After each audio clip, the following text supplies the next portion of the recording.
Good afternoon. So, I've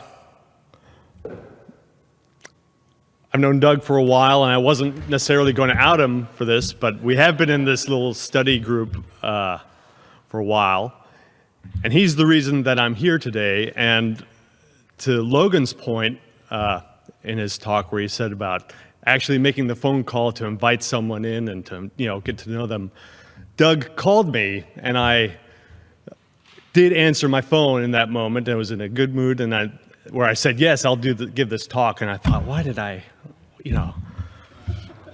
answer my phone? So here I am. But I am happy to be here, so please don't think that. But over the past 2 years, though, my wife and I have gone through what we've called a season of stress. There's not just any one thing that causes stress, but a number of different things that all seem to be kind of coincide within the past 2 years. And I'm here to just share some humble advice that helped me and my wife get through this period and help me keep my faith in God, and hope that maybe it'll help any of you or anyone you know. But first, I'll kind of give you a rundown of what we went through. So 2 years ago, in the spring, May of 2021, we bought a little house in Olympia, and we thought it would be great to have a little fixer-upper, 100-year-old house, and we were living with my father-in-law at the time, and we're really at that point ready for our own place. And once we started, we thought, we don't have much experience, but on TV they make it look easy, and after a few months we should be ready to move in and get settled, etc. And we quickly realized that there was a lot more rot and damage in the foundation and framing than we had realized, and that was going to take a lot more time than just a couple months, and a lot more money than we had planned for. And that's fine. And then halfway through the summer, my wife got pregnant. And after years of trying, it finally happened. We were very excited, only for her to miscarry several months later. And it was really, and as hard as it was for me, it was 10 times harder for my wife. But a few months after that, by Christmas, she was pregnant again. And we thought, this one might actually carry through. And we were still living with my father-in-law, and I was still working on this renovation, nights and weekends, and my progress was very slow. And I realized that at this rate, the baby's going to be here, and we still won't have our own house to live in. And so my wife graciously allowed me to quit my sales job so I could focus on this house renovation, so we could actually live in it by the time and have it ready by the time our child came. And that was great. And the spring went along. We had time. I was blessed to be able to go to my sister's wedding and all this. And a year ago today, or a year ago next week, we were able to move into our house. But I still had to put siding on over the summer, but at least, the bathroom was working, and we had hot water. And one morning last June, I got a call from my aunt, and my mom's house in South Texas had caught fire. And it was early morning, so my mom was asleep in the house. And she was rescued, and she was pulled out by firefighters. She was unconscious and sent to the hospital. And all I knew is that she was in the hospital and the house was fired, but we didn't know what her condition would be like and if she would survive. And I was distraught all day. And we immediately booked flights to fly to Texas, but there was only, Alaska Airlines has a direct flight to San Antonio, but only every other day. So we still had a day to wait till we could get down there. And later that afternoon, I finally talked to a nurse who assured me that she was going to survive. and that she was being transferred to the Army hospital in San Antonio, where they have one of the best burn units in the country. And I didn't have to say goodbye right away. But there was still the question of what her long-term health and life would look like. So we went down and all that. And so we got back, and later about a month before the baby was due, we got a diagnosis that the baby had a hole in its diaphragm, which meant that the stomach and intestines had moved up into the chest cavity and prevented the left lung from fully developing. This means, and so this is a condition called congenital diaphragmatic hernia, or CDH for short. And it meant that our baby would have to be intubated for oxygen support and sent to the NICU right away, as soon as it was born. We wouldn't be able to hold the baby or anything. It would just rush to the NICU right away. The best place for this condition is Seattle Children's. So we were able to meet with a care team up there and kind of have an idea of what things would look like, what would happen, and when. But the overall condition and severity of it, we still didn't know. It really wouldn't reveal itself until after the required surgery, if our child was healthy enough to have that surgery when they were born. So, a year ago, on August 24th, our son Daniel was born in Seattle and immediately taken to the Seattle Children's. And on the third day of his life, he had a successful surgery.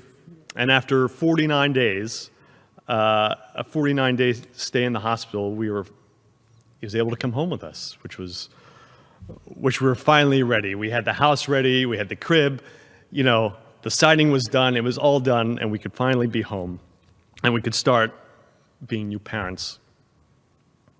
About a month after we got home, my father-in-law, Mike, went into the hospital for end-stage liver failure. And once the liver begins to fail, it doesn't recover. And he'd been in the hospital for many other issues, for his heart, he was diabetic, and this and that and the other, but this was a much more serious, and he knew that as well. And end-stage liver failure, if you guys are not familiar, he suffered a lot of memory loss and delusions. It was very stressful for me and my wife, new parents, and trying to get used to a new routine, and then watching your parent suffer and decline was really tough. And people with this condition can live for up to 2 years, but that's 2 years of really steady decline, steep decline. But that last January, Mike passed away. It was sudden. We didn't expect it to happen that morning, but it was not, as I said, unexpected. So, and since January, we've been dealing with his estate and dealing with it, fixing up his house and going through all his belongings and stuff. So it's been, as I said, a season of stress and trials. But all through that, I've kind of thought about, when Doug asked me to talk, I tried to think about, well, what has it been? What things were there to help me keep my faith and keep my walk with God going? Because it'd be real easy to say, oh, why me? And just kind of, all this, too much. And so I'll just share with you what helped me and what I think kind of helped. So the first is asking for and being willing to help, to accept help. It's harder than it sounds, but no one can get through this life alone, especially when we go through difficult situations. The main reason I was able to finish my house renovation was because I had friends come and help me put insulation in the attic and get into my crawl space to replace floor joists. I have a neighbor, Dan, who is retired and used to be a carpenter, and who would come over regularly with his own tools to help me with framing and teach me about the siding and how to install everything. When it came to my mom going into the hospital, our priest drove us to the airport early in the morning, and so we didn't have to pay for parking at the airport. Many people from our congregation would reach out to us and bring us meals. So don't be afraid to ask for help. And more importantly, don't be afraid to accept it either, I think. We have this idea in our mind that we got to tough it out and bear things alone on our own, but it's almost impossible, I think. During this period, too, I met regularly with a group of Christian men. We used the Lifeline series from Project 12 to share scripture, talk, and pray together for each other. And I always felt uplifted and fed after we would meet. And I knew that I could count on these men to keep me in their prayers whenever I needed them, and it was often. I could also count on them to be good role models of Christian life. And to try and so I encourage you all to try and find a group of guys that you can share your struggles with and who will listen and pray for you and lift you up. It's because of this group, as I said, that I was invited to speak today. Doug, is already outed himself, and there's another man in this group who's here today as well, but I won't call him out. And get yourself a buddy, or as Doug well put, as a must friend, as well as a group of guys that you can pray with. It is important to have a friend or friends that you can call anytime for any reason and know that they will listen and pray with you and keep you in their prayers. For me, this is my friend Tom, who lives in Kentucky, but I know that he keeps me in his prayers and as I keep him in mine. Find the silver lining, no matter how slim it might be. It may seem like a bit of a trope, but essentially, I believe it helps us to see God's glory in every situation. It also helps put things into perspective. My parents were not in the Army, but when my mom was in a fire, she was sent to Brooks Army Hospital only because she lived in an area where they would service communities outside of the military. And as hard as it was to hear that our baby would have to be on oxygen support and put into the NICU, it would have been a lot more difficult and traumatic for us if our son was born struggling to breathe and we had no idea what was going on or why or what would happen. The fact that we knew ahead of time sort of what to expect helped us to deal with that time. We were also blessed to have paid family leave, which I'll admit allowed us to focus and be near our son in the hospital and not have to worry about paying the mortgage and paying bills and how all that was going to work out. Remember also that there are those who may have it worse than you. We met parents in the NICU whose children perhaps would not ever get to go home, or not for a long time. We knew this one couple whose child was in the room next to us, and their child has had multiple surgeries and setbacks, and we were fortunate to have an otherwise healthy baby. We also recognized we had nothing to do with that good fortune. It was all grace. And I can't imagine but it helps to give me gratitude for the blessings I do have. And finally, just remember to pray to God. There are many more books and more qualified people to speak to this topic of prayer than I am. But God knows our needs before we ask, but we must still ask for his blessings. and for his help and for his guidance.